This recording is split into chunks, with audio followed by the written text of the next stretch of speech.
As a student of adversity, I've been struck over the years by how some people with major challenges seem to draw strength from them. And I've heard the popular wisdom that that has to do with finding meaning.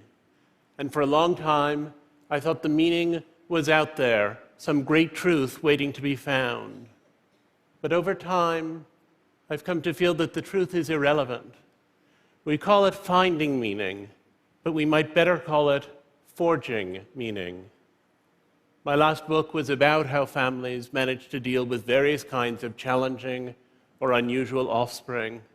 And one of the mothers I interviewed, who had 2 children with multiple severe disabilities, said to me, "People always give us these little sayings like, 'God doesn't give you any more than you can handle.' But children like ours are not preordained as a gift. They're a gift because that's what we have chosen." We make those choices all our lives. When I was in 2nd grade, Bobby Finkel had a birthday party and invited everyone in our class but me. My mother assumed there'd been some sort of error, and she called Mrs. Finkel, who said that Bobby didn't like me and didn't want me at his party. And that day, my mom took me to the zoo and out for a hot fudge sundae. When I was in 7th grade, one of the kids on my school bus nicknamed me Percy as a shorthand for my demeanor.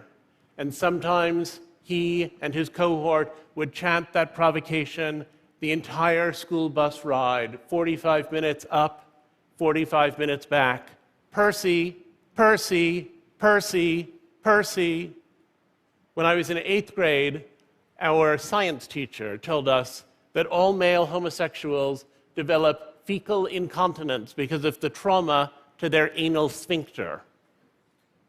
And I graduated high school without ever going to the cafeteria, where I would have sat with the girls and been laughed at for doing so, or sat with the boys and been laughed at for being a boy who should be sitting with the girls.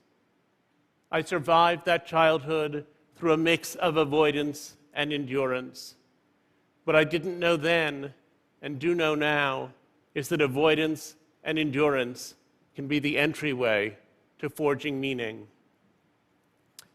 After you've forged meaning, you need to incorporate that meaning into a new identity.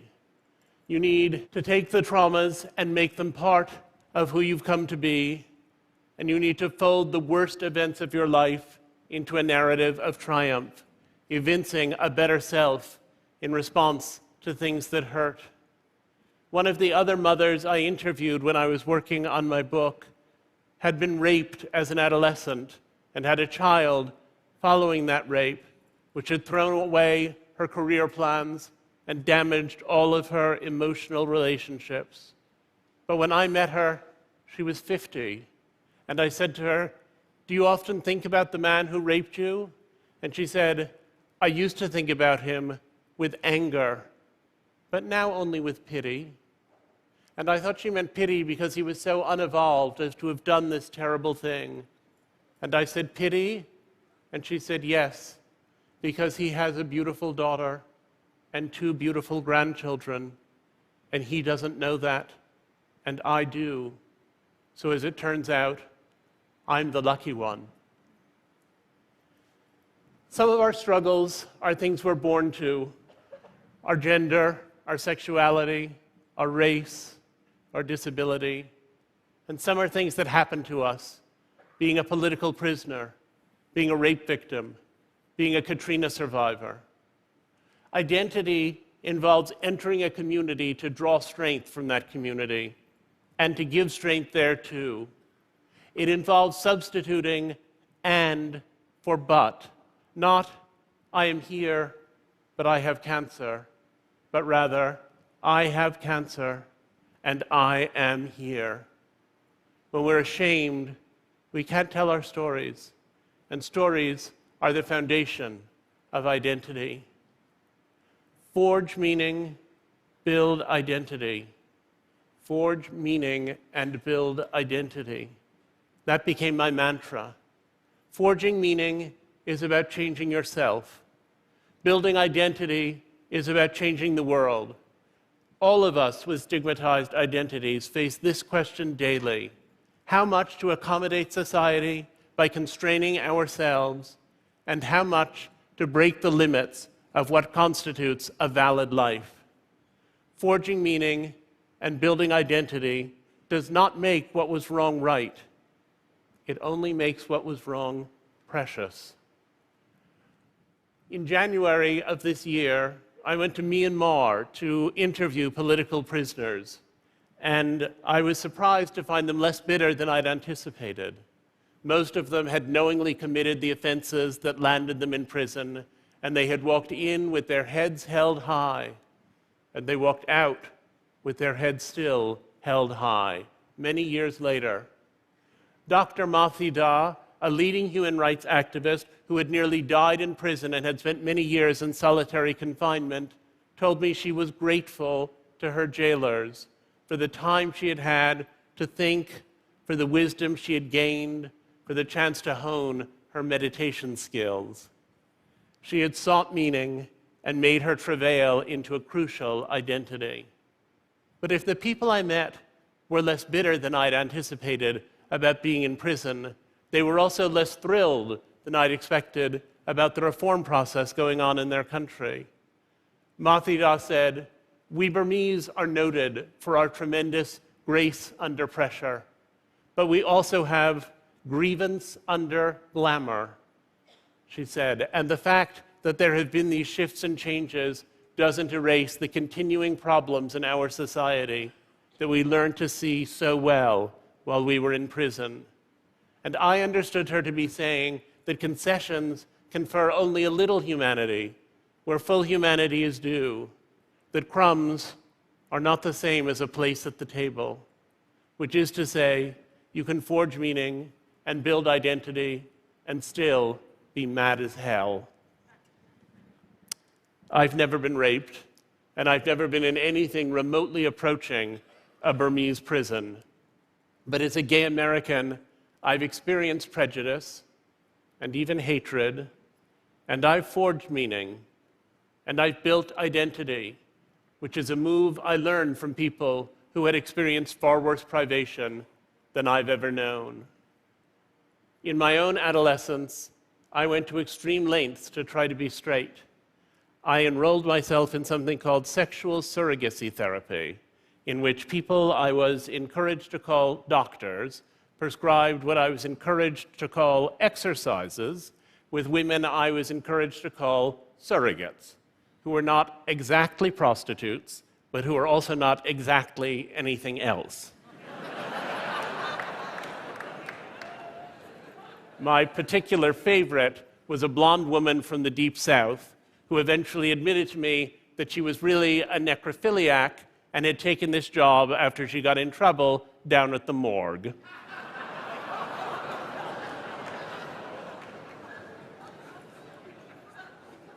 These experiences eventually allowed me to have some happy physical relationships with women, for which I'm grateful. But I was at war with myself, and I dug terrible wounds into my own psyche. We don't seek the painful experiences that hew our identities, but we seek our identities in the wake of painful experiences. We cannot bear a pointless torment, but we can endure great pain if we believe that it's purposeful. Ease makes less of an impression on us than struggle. We could have been ourselves without our delights, but not without the misfortunes that drive our search for meaning. Therefore, I take pleasure in infirmities, St. Paul wrote in 2 Corinthians. For when I am weak, then I am strong. In 1988, I went to Moscow to interview artists of the Soviet underground, and I expected their work to be dissident and political. But the radicalism in their work actually lay in reinserting humanity into a society that was annihilating humanity itself, as in some senses, Russian society is now doing again. One of the artists I met said to me, "We were in training to be not artists, but angels." in 1991, I went back to see the artists I'd been writing about, and I was with them during the putsch that ended the Soviet Union. And they were among the chief organizers of the resistance to that putsch. And on the third day of the putsch, one of them suggested we walk up to Smolenskaya, and we went there, and we ranged ourselves in front of one of the barricades, and a little while later, a column of tanks rolled up. And the soldier on the front tank said, "We have unconditional orders to destroy this barricade. If you get out of the way, we don't need to hurt you. But if you won't move, we'll have no choice but to run you down." And the artist I was with said, "Give us just a minute. Give us just a minute to tell you why we're here." And the soldier folded his arms, and the artist launched into a Jeffersonian panegyric to democracy, such as those of us who live in a Jeffersonian democracy would be hard-pressed to present. And they went on, and the soldier watched, and then he sat there for a full minute after they were finished and looked at us so bedraggled in the rain and said, "What you have said is true, and we must bow to the will of the people. If you'll clear enough space for us to turn around, we'll go back the way we came." And that's what they did. Sometimes forging meaning can give you the vocabulary you need to fight for your ultimate freedom. Russia awakened me to the lemonade notion that oppression breeds the power to oppose it, and I gradually understood that as the cornerstone of identity.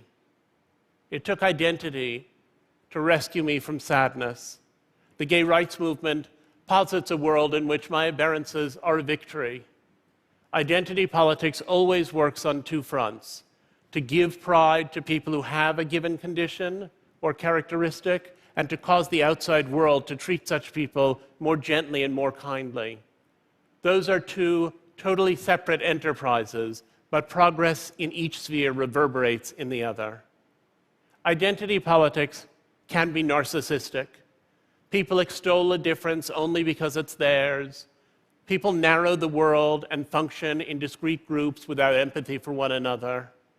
But properly understood and wisely practiced, identity politics should expand our idea of what it is to be human.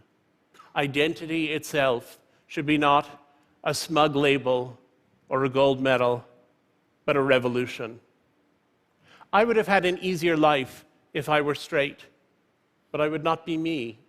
And I now like being myself better than the idea of being someone else. Someone who, to be honest, I have neither the option of being nor the ability fully to imagine.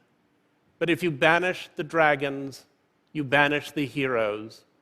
And we become attached to the heroic strain in our own lives. I've sometimes wondered whether I could have ceased to hate that part of myself without Gay Pride's Technicolor fiesta, of which this speech is one manifestation. I used to think I would know myself to be mature when I could simply be gay without emphasis. But the self-loathing of that period left a void, and celebration needs to fill and overflow it.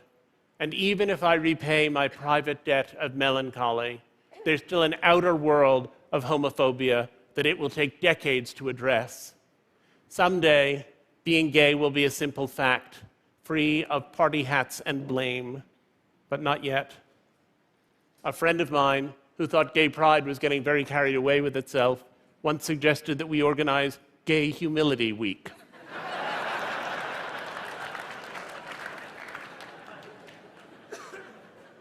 It's a great idea, but its time has not yet come. And neutrality, which seems to lie halfway between despair and celebration, is actually the end game. In 29 states in the US, I could legally be fired or denied housing for being gay. In Russia, the anti-propaganda law has led to people being beaten in the streets. 27 African countries have passed laws against sodomy, and in Nigeria, gay people can legally be stoned to death, and lynchings have become common. In Saudi Arabia recently, 2 men who had been caught in carnal acts were sentenced to 7,000 lashes each. and are now permanently disabled as a result. So who can forge meaning and build identity? Gay rights are not primarily marriage rights, and for the millions who live in unaccepting places with no resources, dignity remains elusive. I'm lucky to have forged meaning and built identity, but that's still a rare privilege, and gay people deserve more collectively than the crumbs of justice. And yet, every step forward is so sweet. In 2007, 6 years after we met, my partner and I decided to get married. Meeting John had been the discovery of great happiness and also the elimination of great unhappiness. And sometimes I was so occupied with the disappearance of all that pain that I forgot about the joy, which was at first the less remarkable part of it to me. Marrying was a way to declare our love as more a presence than an absence. Marriage soon led us to children, and that meant new meanings and new identities, ours and theirs. I want my children to be happy, and I love them most achingly when they are sad. As a gay father, I can teach them to own what is wrong in their lives. But I believe that if I succeed in sheltering them from adversity, I will have failed as a parent. A Buddhist scholar I know once explained to me that Westerners mistakenly think that nirvana is what arrives when all your woe is behind you and you have only bliss to look forward to. But he said that would not be nirvana, because your bliss in the present would always be shadowed by the joy from the past. Nirvana, he said, is what you arrive at when you have only bliss to look forward to and find in what looked like sorrows the seedlings of your joy. And I sometimes wonder whether I could have found such fulfillment in marriage and children if they'd come more readily, if I'd been straight in my youth or were young now, in either of which cases this might be easier. Perhaps I could. Perhaps all the complex imagining I've done could have been applied to other topics. But if seeking meaning matters more than finding meaning, the question is not whether I'd be happier for having been bullied, but whether assigning meaning to those experiences has made me a better father. I tend to find the ecstasy hidden in ordinary joys because I did not expect those joys to be ordinary to me. I know many heterosexuals who have equally happy marriages and families, but gay marriage is so breathtakingly fresh, and gay families so exhilaratingly new, and I found meaning in that surprise. In October, it was my 50th birthday, and my family organized a party for me. And in the middle of it, my son said to my husband that he wanted to make a speech. And John said, "George, you can't make a speech. You're 4. Only Grandpa and Uncle David and I are going to make speeches tonight." But George insisted and insisted, and finally John took him up to the microphone, and George said very loudly, "Ladies and gentlemen, may I have your attention, please?" And everyone turned around, startled. And George said, "I'm glad it's Daddy's birthday. I'm glad we all get cake. And Daddy, if you were little, I'd be your friend." And I thought, thank you, I thought that I was indebted even to Bobby Finkel, because all those earlier experiences were what had propelled me to this moment, and I was finally unconditionally grateful for a life I'd once have done anything to change. The gay activist Harvey Milk was once asked by a younger gay man what he could do to help the movement, and Harvey Milk said, "Go out and tell someone." There's always somebody who wants to confiscate our humanity, and there are always stories that restore it. If we live out loud, we can trounce the hatred and expand everyone's lives. Forge meaning, build identity. Forge meaning, build identity, and then invite the world to share your joy. Thank you. Thank you. Thank you. Thank you.